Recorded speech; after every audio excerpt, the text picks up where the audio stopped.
Welcome to the podcast of the Wisdom School for Composers. I'm your host, Dr. Joseph Soa, and as a composer and educator, I have seen firsthand how transformative the right tools and ideas can be for creative growth. Join us each week as we demystify the craft of composition with accomplished guests and explore new approaches to enhance your creativity, productivity, and joy. Whether you're a seasoned composer or just starting out, this is the podcast for you. My guest today is Ian Campbell. Ian is a pianist, music director, composer, and educator. He is also co-instructor in the Wisdom School for Composers. Ian, welcome to the podcast. Thanks, Joseph. Thanks for having me. Yeah, it's always a pleasure to chat with you. So, when we first met each other back in 2017, That's right. we were talking about composing stuff. And then later on, we discovered that we both had this love for Partimenti. And this is a field that has started to emerge recently in the scholarly and musical discussion, but there's still many composers who haven't heard of it. So I was wondering if you could take a stab at what is Partimenti and why should composers care about it? Yeah. So what is Partimenti? I want to talk about two things. The first thing, Partimenti is a series of manuscripts and documents that are lost in libraries in mostly Italy and in Germany, and have been recovered in just the last 20 years because they look like just a bass line. There's no accompanying parts that continuo would play for. They look really similar to a continuo bass line. But what they actually are, or is a Partimenti bass, is a piece of music that's waiting to be realized, and it needs your input to realize it. We often think of, in the classical music world, we think of pieces that are fully constructed and ready for us. But Partimenti are in the same traditions, the same composers that compose fully fleshed out works, but they're not. They're waiting for your input, and they're waiting for you to recreate them in your own idea, but with the prompting and with the harmonic moves that are in the Partimenti. So that's thing one. Partimenti is these old manuscripts that we can bring to life again. Yeah, well, I'm going to interrupt you right here, if that's all right. Go ahead. So you mentioned these old manuscripts. Why would someone write partial music like that? What's the point of that? So the point of that, Partimenti was, and I think it still is, possibly the best training tool ever devised for music. Why they would do that is so that a composer who's learning their craft can have a little help, but they're not being given the whole thing. It's really intimidating. I don't know about you as a composer, but I've looked at compositions by the greatest composers in the tradition and been utterly gobsmacked and totally intimidated. This is not that. This is a piece that is open for you to add your own, wherever you're at with music, it's for you to add your own understanding of figuration and counterpoint above the bass. So the bass is sort of a guide, it prompts you, but there's a lot of room for where you're at with your composition and for individualism and for learning your craft at the hands of these Partimenti.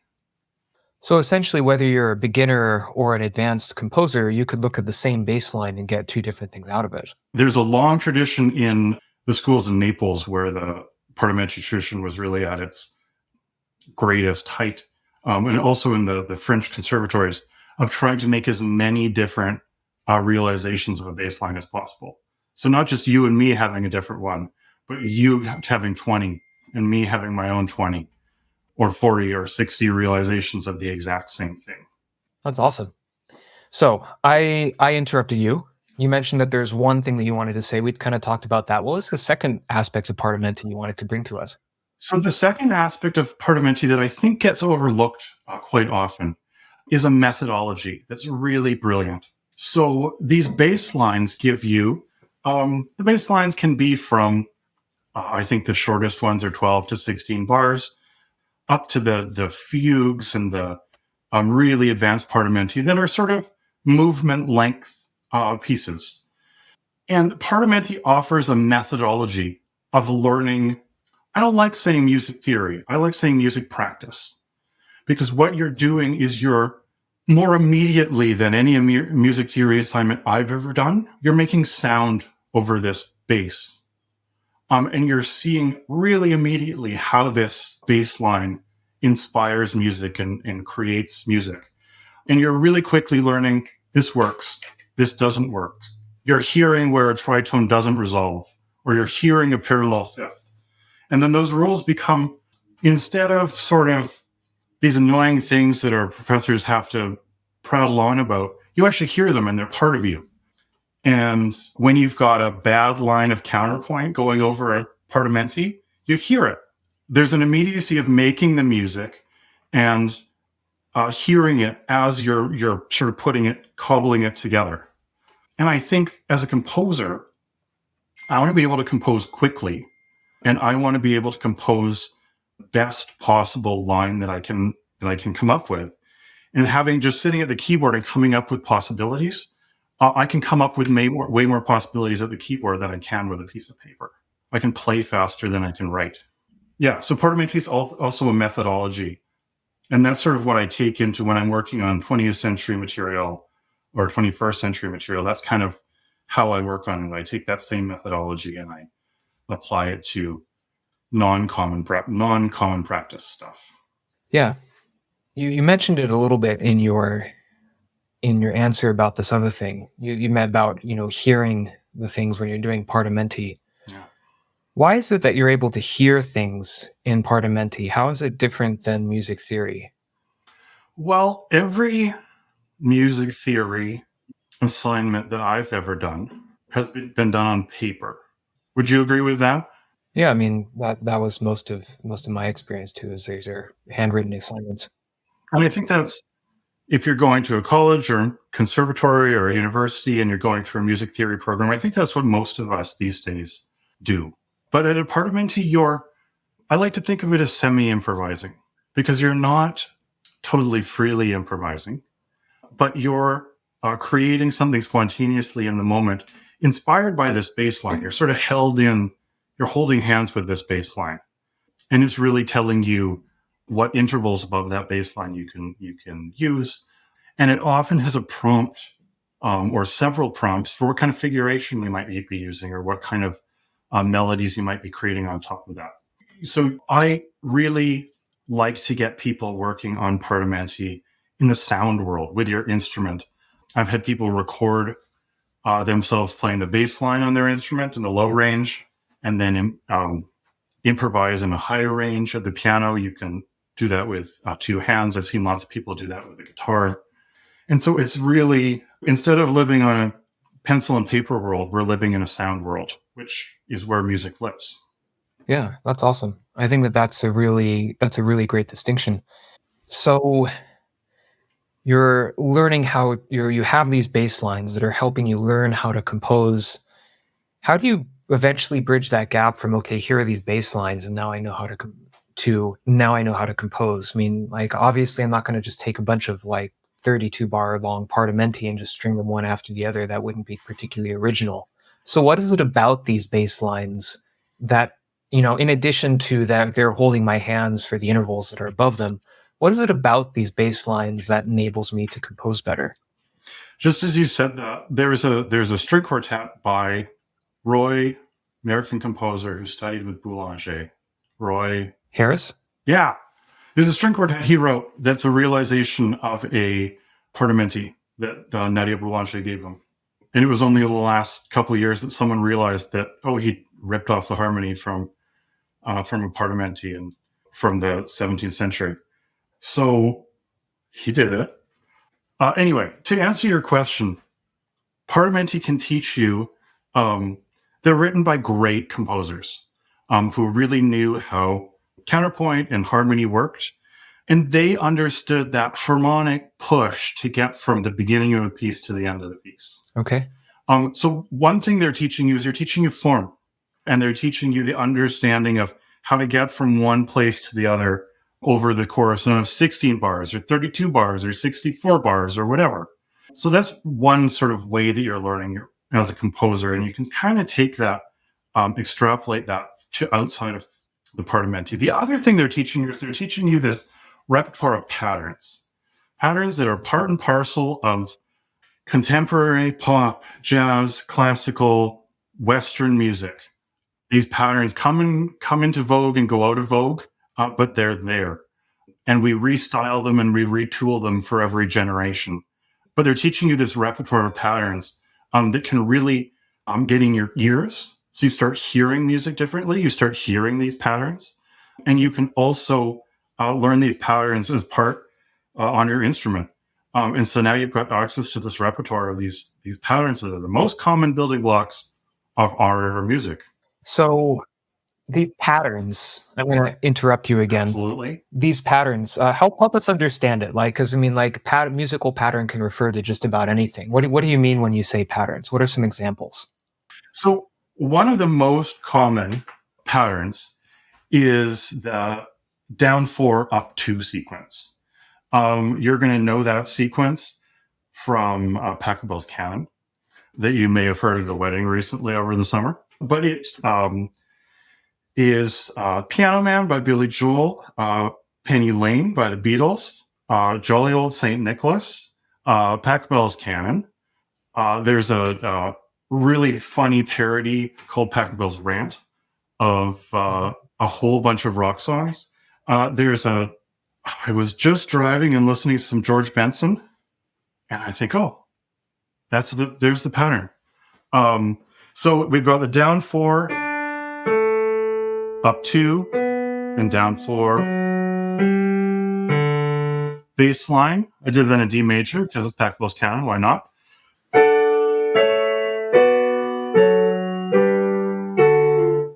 There's that pattern. You can learn that pattern in major and minor in all 12 keys, which is, as a pianist, this is a great way to internalize the mechanics of how a key works. Just a little push on that side. And as whatever your instrument, learning that sequence is going to give you a different perspective on sort of how that key works on your instrument. It's a different perspective than playing scales. And you're also going to learn sort of the mechanics of that sequence and how the inner voices work. And then I know that it's this really cool thing that happens, and it started happening to me a couple months after I started studying Partimenti, where I started hearing these things. I always thought I had bad ears when I was in my musicianship courses in my undergrad, but I realized I didn't have context. And thinking in patterns gives you a lot of musical context to understand these different musical gestures. So the down 4 up 2 sequence is what I like to talk about because people know it and you can sort of pick it out right away. But there's dozens of those kinds of patterns. Well, I want to pick up on this thread that you just mentioned of, like, you thought that you had bad ears. This is something that many composers struggle with, particularly composers who are starting out, composers who might be coming from more of an instrumental performance background. Can you tell us some stories? I'd love to hear some stories of, you teaching Partimenti to your students and them this transforming their hearing ability. Yeah, so I had the very first time this happened, I had a student reach out to me. 2019, I think we started Partimenti lessons. And she'd been studying for probably 6 months. She was sort of an intermediate level pianist, but she wanted some more freedom to be creative. And she was just sort of working through repertoire, which is what many people do. And so she wanted a little more freedom in her playing. So we started working on different elements of learning Partimenti. And one day I got an email in all caps. Ian, I heard it. We had just been working on a sequence. I can't remember what the sequence was, but she'd been listening to some music on the radio. And maybe not the radio, but that's what I say anyway.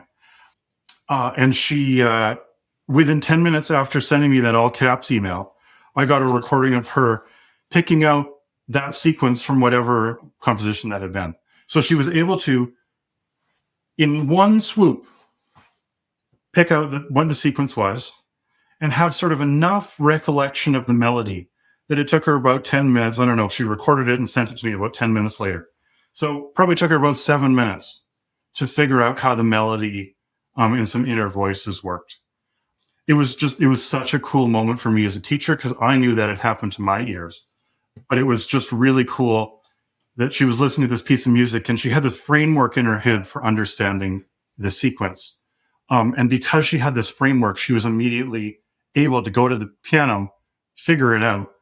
And then sort of she had, you know, 10 seconds ish of music that she just figured out with her ears. Yeah. No, I think that that's very cool. I think it points to, one of the, and I'll say failings of contemporary pedagogy is that, like, by teaching us, oh, okay, learn how to hear these intervals, learn how to, hear, going from like chord to the next. We're not hearing this larger context. Or similarly, if we're just writing out theory exercises, we're not learning to recognize these patterns. And then students wonder, gee, why is it so hard to hear this stuff? I must have bad ears. But, once, as you mentioned, in my experience too, once you hear the patterns, it becomes a lot easier because you're hearing things in larger chunks. And I also feel like now I'm really familiar with these patterns now. And when I'm listening to music, I often hear, it's a daily occurrence that I hear, oh, yeah, that's that. But it also helps me when I'm trying to figure out something that doesn't fall into those patterns. There's tons of exceptions. Not everything is one of these patterns. But going through my list of patterns in my head, process of elimination, so it's not these things. That gives me, okay, well, it's got to be something else. And it gives me a ton of tools to figure out, to listen to how the bass line's moving and how the soprano's moving, and to figure out a piece of music. Because sometimes it's those exceptions that are the really amazing moments that we want to figure out of a composition. And as a composer, I'm always listening to stuff and thinking, oh, I want a little bit of that. It's kind of like I'm cooking. I just want a little more spice. I want a little bit of that in my piece that I'm working on. And I'm really able to figure stuff out a lot quicker and with a lot less pain and angst. Well, I mean, that's kind of the goal, right? Is to work with less pain and less angst. And you've been teaching this now for what, 4 years? I've been teaching this probably closer to 5. Yeah. I started learning Partimenti about 10 years ago, and I started teaching it about 5 years ago. Okay. So over the past, we'll say 10 years, 5 to 10 years, how has your approach changed in teaching Partimenti? I feel a lot more. My focus has really changed. I was really concentrated, and this is where most of the literature is, on a historical realization of Partimenti. I think the repertoire that we have in classical music is amazing, but I also want Partimenti to take us into the future. I think a lot of the literature and a lot of what's out there is really focused on historical composition, historical improvisation, which is great. It's something that I really love doing, and I really love having access to all of those different styles. But Partimenti grew up in Italy and then came to France, and composers like Ravel and Debussy were studying Partimenti, and they were able to create and imagine totally new things, new harmonic movements because of their Partimenti training.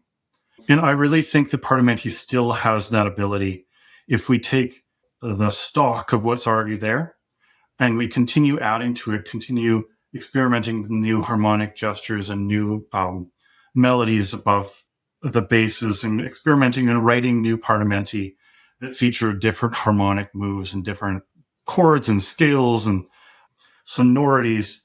I really think that we can sort of move to the future. So to answer your question, the way that my thinking has changed is, instead of sort of being locked into, this is a repertoire from the 18th century and we're going to sound kind of like we're in the 18th century. I think that's great. And I really encourage anyone to go down that path. I also think it can move us forward. And I think we can use it to the methodology that I was talking about at the beginning. I think we can really use that to experiment and become better composers in the present, and write music that sounds contemporary and that sounds new, and be really fluent in your technique and angst less about it. Yeah. Yeah, no, that's very cool. So you've been going along with this idea. I mean, we were talking about how your teaching has evolved over the years. You've actually been teaching a group Partimenti course as part of the Wizarding School for Composers, and this coming spring in 2024, you're going to start teaching this course independently as its own offering. What's that course going to be like, and how is it going to be? And you've alluded to this a little bit. How is it going to be different than what other Partimenti teachers offer? Yeah, so the course is going to be a 16-week course on composing with Partimenti. We're going to do 12 weeks of counterpoint, 2 different sessions a week, 2-hour sessions a week, 1 hour of counterpoint and 1 hour of Partimenti. In the end, those two things are going to get a little mixed. And so by week 9, 10, 11, we're going to get into mixing counterpoint and Partimenti, and we're going to be finding melodic lines over the Partimenti basis. And then in weeks 12 through 16, I'm going to help you as you sort of move into the area of creation. So composing inspired by these bass lines, sketching bass lines and then using them to composing with bass lines that are more contemporary using, I've been doing a lot of experimentation with Messiaen scales, modes of limited transposition. I can get really cool sounds, really cool harmonies when I'm using those scales. So we'll sort of jump off here's the technique. That's the first 12 weeks. And the last 4 weeks is I'm going to help you for the first time put this into practice. And sort of so you can integrate it with what you already know, all the tools you already have, so it can be a really sturdy tool for you to compose with and to help you imagine and to compose efficiently and with less pain. I mean, I can imagine a listener sitting there thinking to themselves, of being like, wow, this sounds really difficult. I must, in order to make the most of this Partimenti course, I probably need to have gotten A's in my music theory. So what, I guess my question would be, who is this course for, and what level of fluency do they need to have in music to make the most out of it? Not an A in music theory. I've had a lot of people who have, the same student actually wasn't a music major, the one who had the discovery about the sequence that she emailed me the recording of. She took a college level, she wasn't in music, but she took a college level music theory course and dropped out of it because she was going to flunk it and just didn't get music theory. And we've slowly pieced music theory together and had to do a lot of unpacking of all the stuff that she'd already learned and sort of, the troubles that she'd had with that.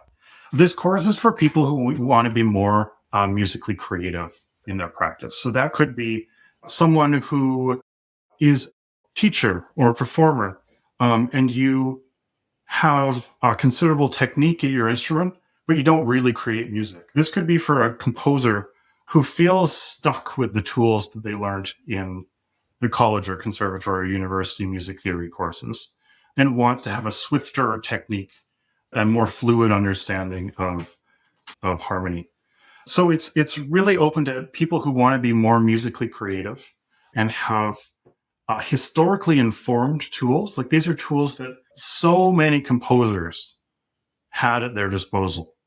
Composers like Beethoven and Mozart and Bach and pretty much everyone in Italy. Composers like Debussy and Ravel and anyone who trained at the Paris Conservatory before 1910. So these are tools that are really supported by, there's these amazing composers out there who have done innovative things and made really cool music. And this is how they learned. And so by learning Partimenti, that really can tie you into that tradition of creating amazing music, but also sort of moving that tradition forward. Very cool. Well, I have a couple more questions as we go to wrap up this interview. If people want to find out more about Partimenti, is there any particular books or websites that you'd recommend? Partimenti is a tricky thing to get started with because, yes, is the answer to your question. But I'm just warning anyone out there, if the first thing you pick up leads you to be a little confused, go to the next thing or reach out to someone who's in the Partimenti community who can answer some questions, because it's really this amazingly functional tool, but there's not that much literature at sort of an introduction level. That being said, Robert Yerrigan's Music in the Galant Style is possibly one of the best books that I've read.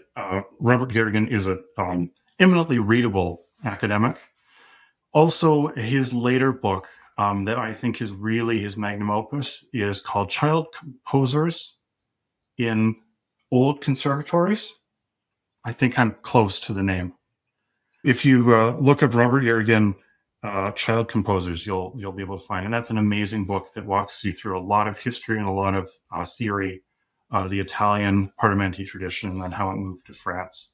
Yeah, I'll be sure to put these links to these books in the description, so people will have those.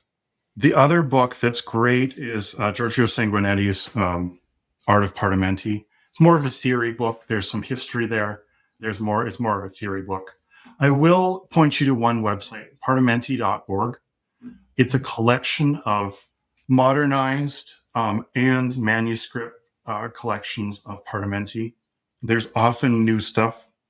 There's no sort of announcement. It just sort of gets uploaded.